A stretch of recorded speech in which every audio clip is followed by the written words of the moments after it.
और विदेश से जो आदिवासी समाजजन जो आने वाले थे, वो आदिवासी एकता परिषद पिछले 29 सालों से सामाजिक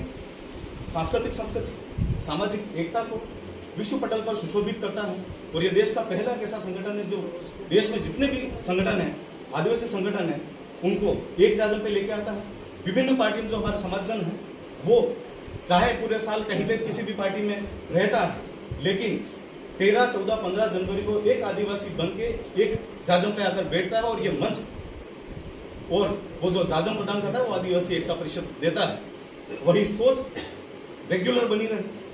वही आचार विचार जो एकता परिषद के हैं जो भविष्य में भी चले, क्योंकि जो बुजुर्गों ने और जिन लोगों ने आदिवासी एकता परिषद को एस्टैब्लिश किया और इस भारत की भूमि से लेके विश्व पटल तक जो सुशोभित किया वो आदिवासी एकता परिषद के जिन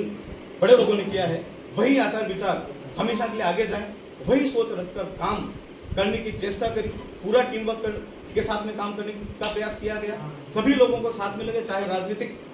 चाहे अभी बात आ रही थी कि हम मेरी कोई खटास है एमएलए से, लेकिन अगर मेरी खटास मेरी व्यक्तिगत उससे थी, लेकिन अगर समाज की बात थी तो मैं भी उसकी दहलीज चढ़ा और निवेदन करने गया था कि आप पधारिए, सम्मेलन आपका है, ये हमारा नहीं है, दुर्गा शंकर मीणा का नहीं है, ये सम्मेलन पूरे देश का है। और आज जब बात आ रही है, चाहे एक द्विंद हम में क्यों,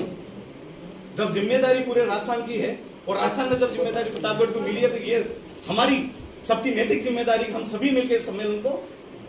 सफल बनावे। किन्हीं कारणवश कहने को के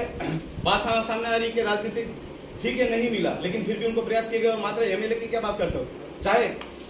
मैं इस पूरे प्रदेश के जितने भी शीर्षस्थ नेता हो, चाहे कांग्रेस के रहे हो, चाहे बीजेपी के रहे हो, चाहे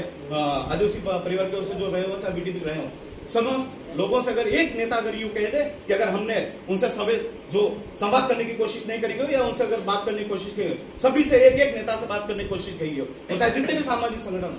सभी प्रतिनिधियों से बात करने की कोशिश की गई है। कितने लोगों ने सहयोग दिया, कितने लोग, उन बातों पे मैं नहीं जाना चाहूंगा, लेकिन हम उस अंतिम स्टेज में थे कि जैसे बात आ रही थी बस निवाला हमारे मुंह में था, हम उस सम्मेलन को सफल बना देते। तो ये तमाचा जो सम्मेलन नहीं हुआ वो मात्र कोविड की वजह से जो वरिष्ठ जन थे उनका निर्णय था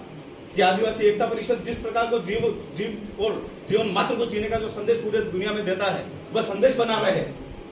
ये सोच रखने की वजह से या कोविड की वजह से हम पूरे देश में जो लोग आते हैं, पूरे देश के जो आदिवासी समाजजन आता है, वो उस सम्मेलन में कोई गलत मैसेज पूरे देश में न जाए, क्योंकि राजस्थान सरकार नहीं चाहती थी कि ये सम्मेलन हो और उसके जो दिशा निर्देश थे उनकी पालना के लिए हमने वो सम्मेलन स्थगित